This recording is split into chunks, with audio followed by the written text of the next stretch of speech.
Active Investor here, bringing you another independent analysis. This time we're taking a look at ticker symbol EPRS. That's Epirus Biopharmaceuticals Incorporated. We're looking at an intraday chart here. Each candlestick is going to be a 5-minute candlestick, so a 5-minute chart. And we want to focus on this intraday chart because there was some really great swings today on this stock. And though it faded off at the end of the day, the last hour of the day, it really made a killing and is actually running a bit after hours as well. So I think this might be one to watch for tomorrow. Let's take a look at those main pivot points.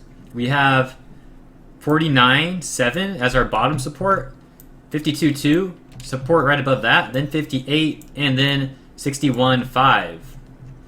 Now the resistance on the way up didn't actually have that marked up yet, but it's going to be at 67 cents. That's going to be resistance, and then we also have resistance all the way up here at 70 cents. So let's just kind of go right from the beginning. So Epirus had a pretty good opening at right about 46 cents. First candle pushing all the way to about 48 cents, so pretty good right there, right off the open. Then we got denied at 49.7. We had two dojis here. The first doji indicating the denial. The second doji is going to be a dragonfly doji, which is a bullish doji, and that indicated that we were going to try to test that resistance again, which we did. We got denied again, but really soft, and a hard denial, it will look more like we test it and make a V. This was more of a U shape, so a soft test, soft denial rather. Then we kind of bounced off that 13-period moving average, that purple line, pushed up above 49.7 and above 52.2, and then we got denied right around 58 cents. Tried it 1, 2, 3, 4, 5 times to break that, couldn't do it, and we got denied again. This was a little bit more of a hard denial. See, we had it falling off all the way to 49.7, and we bounced off this 50-period moving average, literally bounced off it with this candle. Tested 52.2 again, and then this was basically the channel that we saw most of the day. Right here, that was probably a good 2 hours of trading where we were stuck in that channel. But after that, the next hour of trading was a lot better. We did end up pushing up. So we actually had the 50-period cross above our averages, which is bearish, but we only had it cross above momentarily, probably about 30-35 minutes there. And then we had the 13-period cross above right here, then the 20-period cross above right here. So when this really went bullish was here. The first test of 58 cents.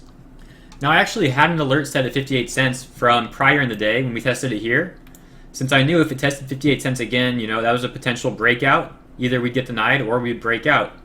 Unfortunately, on this chart it's saying that we tested 58 cents, but my alert didn't actually go off. So I think this wick probably actually got to maybe right about 57.8, 57.9 or so, and literally just missed 58 cents because my alert didn't go off until this candle here, which was really unfortunate because I missed the entry at 58 cents, and it ran all the way up to 61.5, right about 62 cents. And that's when it was brought to my radar, and that's when I posted it in chat and everything, and that's when we were kind of taking a look at it. Luckily, I did manage to day trade it 3 times in this area here for pretty good scalps, between 3 to 5%. So I did miss most of the gains, unfortunately. Writing it up over here would have been really great, and then writing it up here would have been really great. Obviously, the most ideal situation would have been writing it up from 52.2, but that would have been a really tough play, and it wasn't really on my radar then at all. I was pretty much watching SGY this entire time it was channeling, so I did not have an alert set at 52.2. Looking back in hindsight, that would have been the area to have an alert, since getting in here would have been the perfect play. I ended up getting in and trading it around here a few times, so just scalping it. Missed most of the gains, but still happy overall with how those trades came out. So we did test 67 cents multiple times, and we got denied a few times. Closed on it here, and then we opened on it over here. So we got denied at 67 cents rather. But right towards the end of the day, we tested 67 cents again. Now remember, there is one more line up here, and that's the 70-cent line. And the reason why that's going to be an important area of resistance is because if we can break 70 cents, say tomorrow or so, then there is actually not much resistance all the way up to the mid-70s or the high 70s. So if we can break 70 cents, we can day trade it for a good 10% or maybe even a little bit more. So just keep that in mind. I would put an alert at 70 cents and definitely have this on your watch list for tomorrow. And since it is kind of running after hours, we did fall off to about 62 cents. And after hours, we just hit 67 cents again. So this thing is still being traded. Obviously, the volume is much less after hours, but it's definitely setting itself up. This was a very nice chart overall. Not a hard denial over here. It's pretty soft denial. And then just kind of making those higher lows higher lows, higher lows. So just a pretty good chart, and we can see if it's going to run again tomorrow. But do be careful because the candles are pretty volatile on this thing. So you definitely want to be careful with your entrances, and you definitely want to take profits off the table as soon as you get an opportunity on this stock, at least to be more conservative. And I do like to take more of a conservative approach to my day trades. That's what I'll be doing, but the averages are looking good.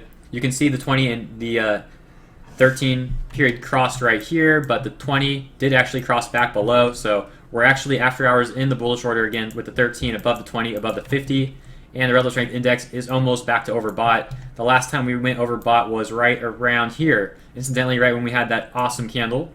So we have a higher overbought area, and yeah, it's setting itself up for another run tomorrow. So keep in mind where we're at support: 61.5, 58, 52.2, 49.7. But if we do test these lower areas of support, the chart's not going to be looking as good at all. We can dip to 58 cents and bounce off that, and the chart will still look really good though. And obviously 61.5 would be even nicer to bounce off of. So definitely some potential day trades tomorrow, assuming we get the volume like we did here and over here. So keep it on the watch list and keep an eye out on it. That's what I'm going to be doing. And if you guys have any questions or feedback, leave a comment below. I'll catch you in the next video. Have a good one.